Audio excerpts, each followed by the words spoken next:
Not a lot of people have the guts to admit this, but your prayers are being watched. Yep, watched. And no, this isn't some spiritual conspiracy theory or exaggeration. This is straight up biblical truth. While you're down on your knees, seeking answers from God, there are dark spiritual forces literally stationed to block those answers. And the craziest part, they know exactly how to mess with you. They know where to poke, what to use against you, how to hit where it hurts. Ever felt like you keep praying and praying, but nothing's happening? Like heaven's just gone quiet even though you've been doing everything right. That silence, it has a name: interference. The problem isn't your prayer going up, it's the answer struggling to come down. And in this video, you're going to see why that happens. You'll understand how Satan uses spiritual surveillance to track you, delay your promises, and try to shut down what God already set aside for you. But there's more. Most people don't even realize they've walked right into the trap. Because the enemy doesn't show up with horns and a pitchfork. He comes through distractions, doubts, and spiritual exhaustion. But today, you're gonna see what's really going on.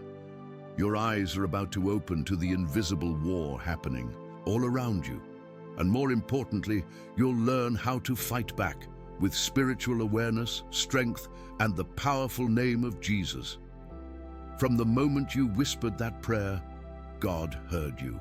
Every sincere prayer, spoken with awareness and faith, cuts through the natural and goes straight to God's throne.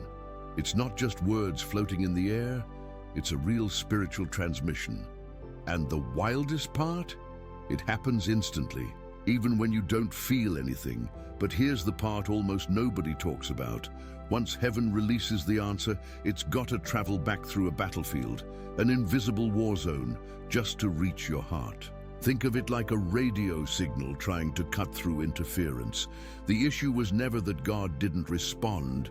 The issue is what happens in between, and that's where a lot of people lose it. Because when the answer takes too long, the mind starts screaming, "Did God even hear me?"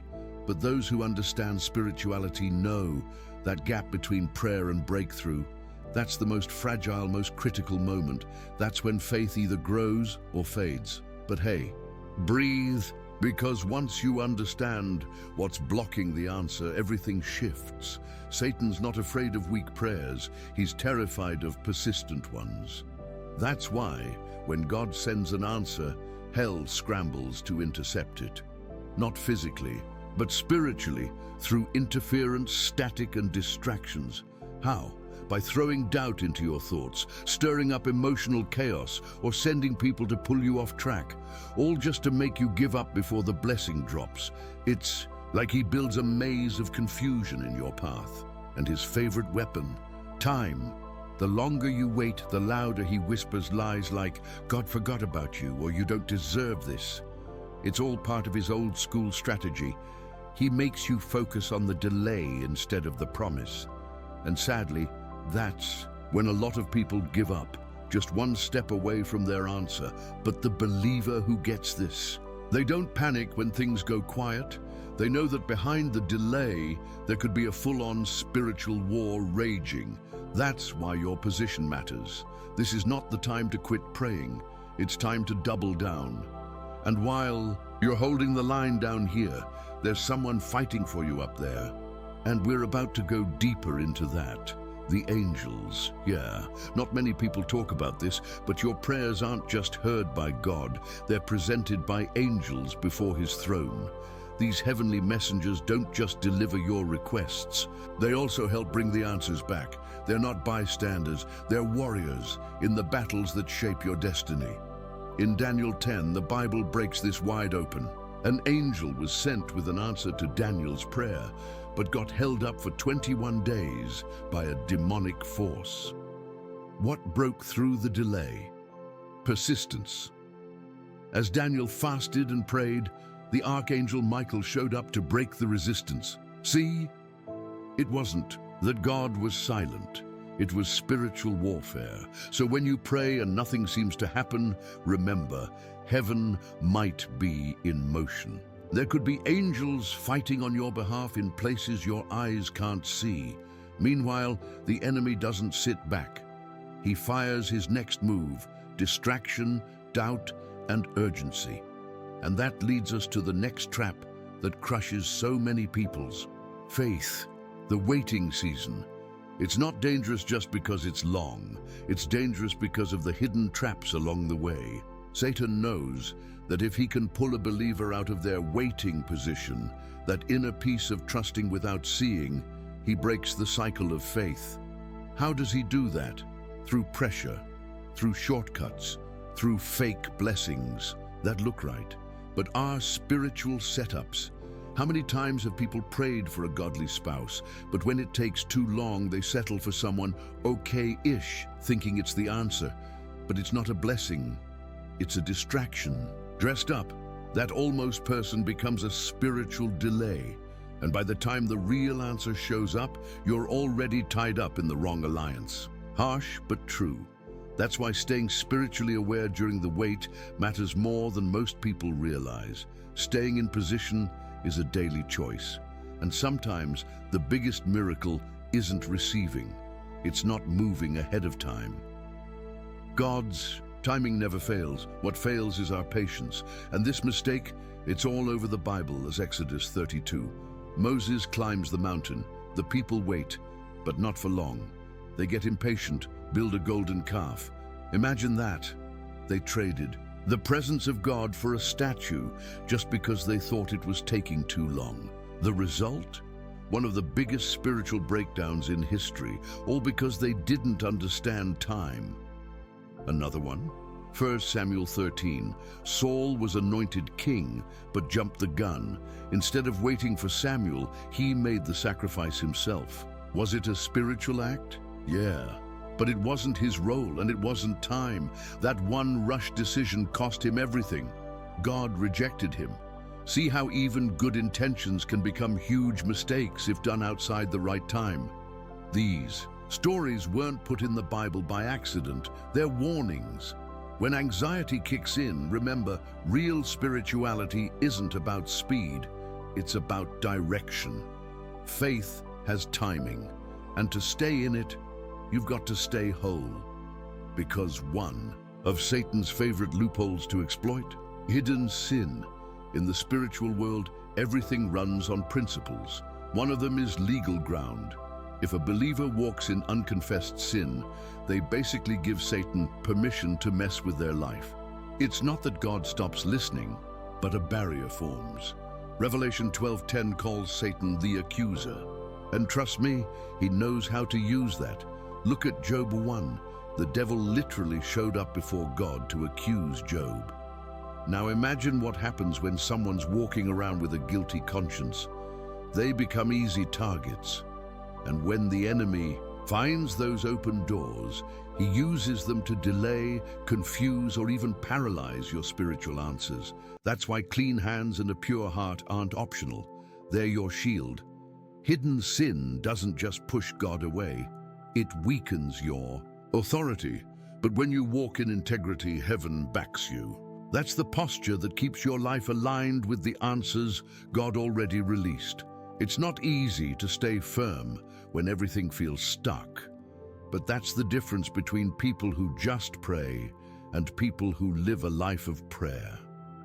Psalm 24 says, "Who can ascend the hill of the Lord? Those with clean hands and a pure heart." That's not just poetry, that's spiritual protocol. It's about posture. It's about inner strength. Take Daniel again. He didn't pray one day and quit. He pressed in for 21 days with fasting and focus. And while he stayed in position, heaven was moving. Some answers only come through perseverance. That's why declaring the word, like in Job 22:28, isn't just a nice habit. It's spiritual alignment. It's syncing your voice with God's. Once you get that, you stop living by emotion and start living by conviction. And honestly, that's what separates the spiritually mature from the impulsive. But even when everything's aligned, there's one thing we can't control: time. And that's where we're headed next. Ecclesiastes 3:1 drops one of the deepest truths in the Bible. To everything there is a season. Everything. Even promises. Some blessings haven't arrived, not because God forgot, but because He's a strategist. A blessing that comes too early becomes a burden, too late, and it loses power. The key, the right time. Acting too soon can mess up everything. Remember Abraham? Instead of waiting for the promised son, he went with Hagar and ended up with Ishmael and started a conflict that never ended. Just think, how many spiritual Ishmaels have we created just because we got impatient? But here's the good news. Even when we mess up, God can reset things. Romans 11:29 says, His gifts and callings are irrevocable, so breathe. Even if you got off track, there's still hope. God's timing doesn't rewind, but His grace can reposition you. The key is, don't quit. What really unlocks the answer isn't just the prayer. It's the posture of a heart that refuses to back down, even when nothing around it seems to change. If there's one thing you need to take with you today, it's this. Your spiritual position is worth more than 1,000 pretty words. Satan isn't afraid of emotion, he's afraid of conviction. So don't let your feelings lead you. God's silence isn't abandonment, it's a test, and only the ones who endure will pass. Victory over blocked prayers doesn't come through urgency. It comes through persistence. It's faith that doesn't flinch. It's integrity in the storm. It's a heart that still trusts, even when heaven feels silent. God doesn't work on panic mode, but He always shows up right on time. And when He does, everything changes, so stay put. Don't trade your faith for a shortcut. Don't lose your essence over impatience, because those who endure receive, and those who receive, they testify. Now that you understand why some prayers feel ignored, we're about to dive even deeper.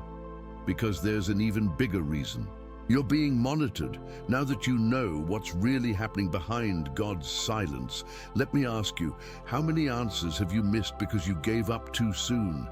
How many times did you think God wasn't listening, when in reality, He was fighting for you behind the scenes? And more importantly, are you still in position to receive what's already been released? Maybe this message was the wake-up call you didn't know you needed. Time to wake up, reposition your spirit. Don't let distraction, sin, or anxiety steal what God handcrafted just for you. Get back to the place of faith. Realign your heart. Clean your hands. Stay firm, because heaven has already moved. Now it's your turn to hold the line. If this spoke to your spirit, drop a comment below.